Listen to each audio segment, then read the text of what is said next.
Hello! Welcome to Vijayapadam. Vijayapadam day 2కి స్వాగతం. నా పేరు రాఘవరెడ్డి. నేను ఈరోజు ప్రతికూలత వల్ల కలిగే 7 ఆశ్చర్యకరమైన లాభాల గురించి మనం డిస్కస్ చేయబోతున్నాం. మరి ప్రతి మనిషిని జీవితాన్ని గమనించినట్టయితే, ప్రతి మనిషి జీవితంలో కూడా ఆరోగ్య సమస్యలొస్తాయి. అదేవిధంగా ఫైనాన్షియల్‌గా నష్టాలొస్తూ ఉంటాయి.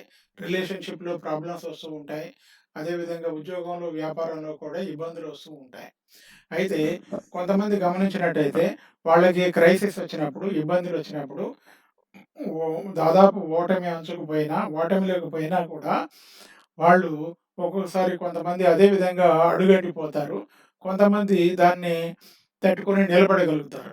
కానీ మీరు తట్టుకొని నిలబడగలిగే శక్తి మీకు కావాలంటే, మీరు జీవితంలో ఏర్పడినటువంటి క్రైసిస్‌ని, జీవితంలో ఏర్పడినటువంటి ఆపదల నుంచి తట్టుకునే తట్టుకోగలిగే శక్తి కావాలన్నా, దానివల్ల వచ్చే లాభాలు మీకు కావాలన్నా కూడా ఈ వీడియోని కంప్లీట్‌గా చూడండి. మీరు మీ జీవితంలో ఎదురయ్యే ప్రతికూలతలు, ఒత్తిడుల్ని మీరు తట్టుకున్నట్టయితే, ఆ ప్రయత్నంలో మీకు 7 అద్భుతమైనటువంటి బహుమానాలు లభిస్తాయి. అంటే 7 అద్భుతమైనటువంటి ఆహ్, శక్తులు మీలో ఇంకా బాగా వృద్ధి చెందుతాయి. మరి జాగ్రత్తగా వీడియో చూడండి. చివరిదాకా చూడండి. ఏడోది మాత్రం మీ జీవితాన్ని మార్చేస్తుంది.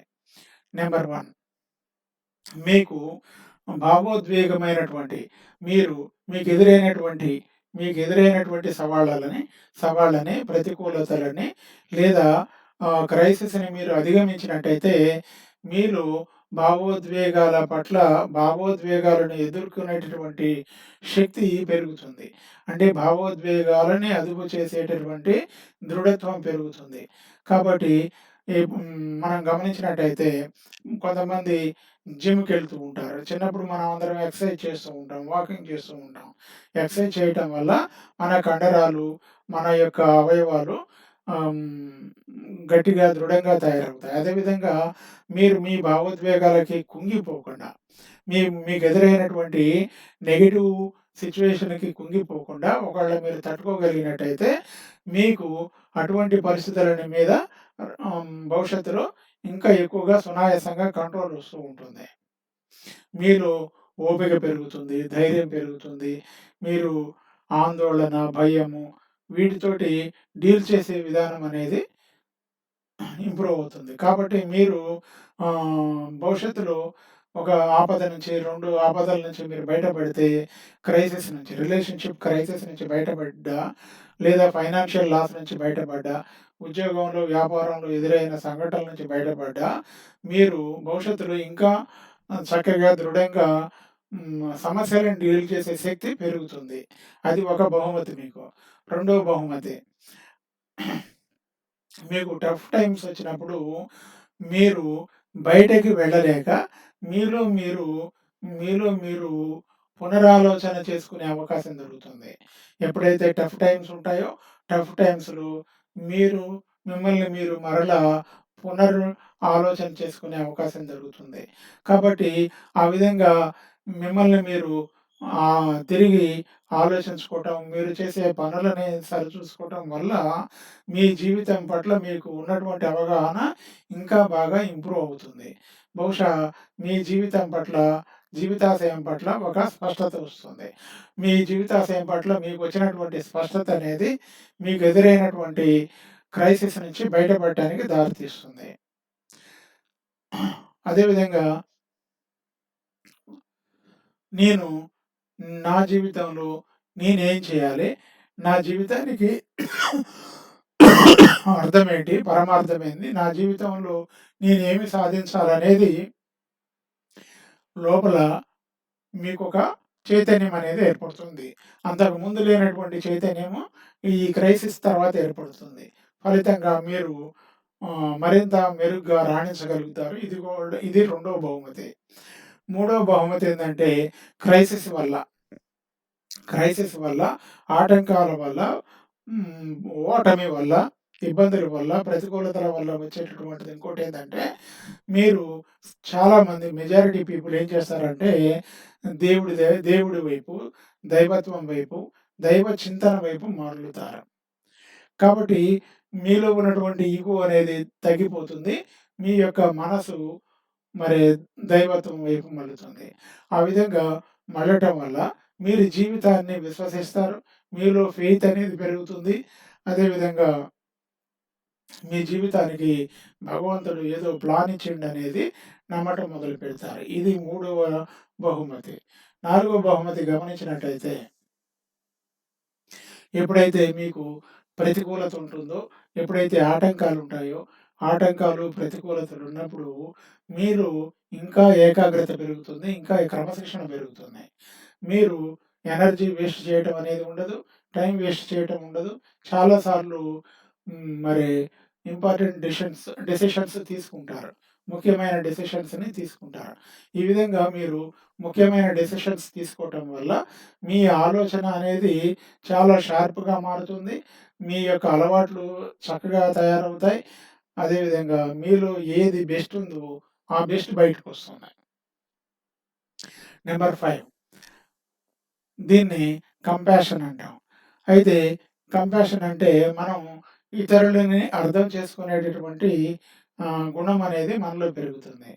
మరి ప్రతికూలతలనేవి ఇతరుల పట్ల సానుభూతి కలిగి ఉండటం, మానవ జీవన విధానాన్ని అర్థం చేసుకునే తత్వాన్ని, ఇతరుల సమస్యలను అర్థం చేసుకునే తత్వాన్ని పెంపొందిస్తుంది. మనం ఇతరులని జడ్జిమెంట్ చేయటం, ఇతరులు చేసింది తప్పు, ఒప్పు అని విమర్శించే బదులుగా ఇతరుల ఫీలింగ్స్ పట్ల మనకు ఏమవుతుంది ఆహ్, ఒక హెల్పింగ్ ధోరణి అనేది బయలుదేరుతుంది. కాబట్టి దీనివల్ల మీరు ఇంకా మంచి పేరెంట్‌గా మారుతారు. మంచి లీడర్‌గా మారుతారు. మంచి కోచ్‌గా, మంచి ఫ్రెండ్‌గా, మంచి హ్యూమన్ బీయింగ్‌గా మారుతారు. అయితే కొంతమంది ప్రతికూలత వచ్చినప్పుడు ప్రతీకారానికి పోతారు. ఆ ప్రతీకారానికి పోతే వాళ్ళ గురించి మనం చెప్పట్లేదు. ప్రతీకార చర్యలకు పాల్పడి ఒకటంటే 10 అంట, ఒకటి కొడితే 100 కొడతా అనేవాళ్ళు ఉంటారు. అది డిఫరెంట్. వాళ్ళ గురించి నేను మాట్లాడట్లేదు. ఎవరైతే ప్రతికూలత నుంచి బయటపడతారో వాళ్ళలో వచ్చేటటువంటి ఇంప్రూవ్‌మెంట్ గురించి మాత్రమే నేను మాట్లాడుతున్నాను. అయితే చాలామంది వాళ్ళ జీవితాలలో ప్రతికూలతలు ఏర్పడ్డప్పుడు ఉదాహరణకు హెలెన్ కెల్లర్ అంటే ఆమెకి పుట్టుకతోటే గుడ్డి, మూగ, చెవిటియాట. అన్ని ప్రతికూలతలున్నా కూడా ఆమె మరి కొంత కవిత్వాన్ని రాయగలిగింది. జాన్ మిల్టన్ అనే అతను ఆహ్, మంచి రచయిత. అతను కళ్ళు పోయిన తర్వాత కూడా మళ్ళా 'పారడైజ్ లాస్ట్' అని మళ్ళా గ్రంథాన్ని రాసాడు. కాబట్టి ప్రతికూలతలున్నప్పుడు కూడా మనిషిలో కొంత అత్యున్నతమైనటువంటి క్రియేటివిటీ, ఇన్నోవేషన్ అనేది బయటకొస్తుందని సైంటిస్టులు, సైకాలజిస్టులు చెప్తూ ఉన్నారు. కాబట్టి ప్రతికూలత అనేది మీలో ఉన్నటువంటి హిడెన్‌గా ఉన్నటువంటి, మీలో దాగి ఉన్నటువంటి క్రియేటివిటీని బయటికి తీసుకొస్తుంది. ఉదాహరణకు మనం థామస్ ఆల్వా ఎడిసన్‌ని గమనించినట్టయితే, థామస్ ఆల్వా ఎడిసన్ స్కూలుకి పోయేటప్పుడు చిన్నతనంలో స్కూల్ గోయింగ్ స్టూడెంట్‌గా ఉన్నప్పుడు అతనికి చెవుడు ఉండేది. డెఫ్ అనమాట చెవుడు. ఆ చెవుడు ఉండటం వల్ల టీచర్ చెప్పేది అతనికి అర్థం కాలేదు. టీచర్ చెప్పేది అర్థం కాకపోయేసరికి టీచర్ ఏమనుకున్నది, వీడుకి ఏది అర్థం కావట్లేదు. వీడు ముద్దబ్బాయి అని చెప్పేసి డైరీ డైరీలో రాస్తుంది. ఆ డైరీ వాళ్ళ అమ్మగారు చూసి థామస్ ఆల్వా ఎడిసన్ అమ్మగారు చూసి కోప్పడి, "నీకు చదువు చెప్పడం రాలేదు. నేను నా పిల్లవాడికి చదువు చెబుతా చూడు" అని స్కూల్‌కి పంపకుండా థామస్ ఆల్వా ఎడిసన్ తల్లి మాత్రమే ఆ పిల్లవాడికి చదువు చదువుకోవటం ఎలా చదువుకోవాలో నేర్పింది. ఆ విధంగా నేర్పటం వల్ల అంటే చెవిటితనం అనేటటువంటి ఒక ప్రతికూలత వల్ల థామస్ ఆల్వా ఎడిసన్ ఏం చేశాడు? ప్రపంచ ప్రఖ్యాతిగాంచినటువంటి శాస్త్రవేత్తగా మారాడు. సుమారు ఒక 1000 ఇన్వెన్షన్స్ కనుక్కున్నాడు. ఈరోజు మనం వెలుతురులో ఉన్నామంటే, బల్బు ఉన్నదంటే అది ఆల్వా ఎడిసన్ తోటి వచ్చింది. కాబట్టి ప్రతికూలతల వల్ల మనకు ఎక్కువ సొల్యూషన్స్ వస్తాయి. ప్రతికూలత నుంచి బయటపడ్డ వాళ్ళతోటి మన సమాజానికి అవసరమైన సొల్యూషన్స్ బాగా వస్తాయి. కొత్త మార్గాలు కనుక్కుంటారు. కొత్త ఐడియాస్ వస్తూ ఉంటాయి. అదేవిధంగా ఏడో బహుమతి అన్‌షేకబుల్ కాన్ఫిడెన్స్. అన్‌షేకబుల్ అంటే తిరుగులేనటువంటి దృఢమైనటువంటి ఆత్మవిశ్వాసం వస్తుంది. సపోజ్ మీరు ప్రతికూలత నుంచి బయటపడితే, మీ యొక్క నిజమైనటువంటి శక్తి, మీ యొక్క దమ్ము మీకు తెలుస్తుంది. కాబట్టి నేను దీని నుంచి బయటపడ్డాను. ఈ సమస్య నుంచి బయటపడ్డానంటే, నేను ఇంక ఏ సమస్య నుంచైనా బయటపడగలుగుతాను అనేటటువంటి కాన్ఫిడెన్స్ వస్తుంది. కాబట్టి మరి మీరు మీ యొక్క శక్తిని నమ్మటం మొదలుపెడతారు. దీన్ని సెల్ఫ్ బిలీఫ్ అంటాం. ఈ సెల్ఫ్ బిలీఫ్ అనేది అతి పెద్ద, అతి విలువైనటువంటి సంపద. అతి పెద్ద, అతి విలువైన సంపద. దీన్ని పోల్చడానికి వీలు లేదు. దీన్ని పోల్చడానికి సంపద గాని, పొజిషన్ గాని సరిపోదు. అటువంటి అన్‌షేకబుల్ కాన్ఫిడెన్స్ వస్తుంది. అదేవిధంగా ఈ వీడియో ముగించే ముందుగా మరి దీంట్లో ఉన్నటువంటి మనం చెప్పుకున్నటువంటి 7 బహుమతులు, 7 ప్రతికూలతలను జయించటం వల్ల కలిగే 7 బహుమతులు లేదా 7 దృఢమైనటువంటి శక్తులేంటో చూద్దాం. ఒకటి భావోద్వేగాలతో భావోద్వేగాలను సమన్వయం చేసే దృఢత్వం వస్తుంది. రెండోది జీవితాశయం పట్ల స్పష్టత వస్తుంది. మీరు మూడోది దైవత్వంతోటి యూనివర్స్ తోటి కనెక్ట్ అయ్యే అవకాశం వస్తుంది. నాలుగోది మీరు చక్కటి క్రమశిక్షణని, అదేవిధంగా డెసిషన్ మేకింగ్‌ని పొందగలుగుతారు. 5 కంపాషన్ ఇతరులని అర్థం చేసుకోవటం, అదేవిధంగా ఇతరులకు సహాయం చేయాలనే ధోరణి పెరుగుతుంది. 6 మీలో క్రియేటివిటీ మరియు ఇన్నోవేషన్ అనేవి బాగా పెరుగుతాయి. ఏడోది కాన్ఫిడెన్స్ అనేది బాగా పెరుగుతుంది. అయితే మీకెప్పుడైనా భవిష్యత్తులో కష్టం ఎదురైనప్పుడు మిమ్మల్ని ఏదైనా ఒక సందర్భం, ఒక సిట్యుయేషన్ మీ జీవితంలో మిమ్మల్ని తొక్కేయాలని చూసినప్పుడు, ఇదే నాకెందుకు మళ్ళా ఇట్లనే జరుగుతుంది, నాకే ఎందుకు జరుగుతుందని ఆలోచించడానికి బదులుగా, ఈ సిట్యుయేషన్ వల్ల నేనేమి నేర్చుకుంటున్నాను? ఈ జీవితంలో ఎదురైన ఈ అనుభవంతోటి నేనేమి నేర్చుకుంటున్నాను? నాకేం తెలిసింది? అని మీరు ప్రశ్నించడం మొదలుపెట్టండి. మీ యొక్క దృక్పథం మారుతుంది. అంటే విక్టిమ్ స్టేట్ నుంచి మీరు లెర్నింగ్ స్టేట్‌కొస్తారు.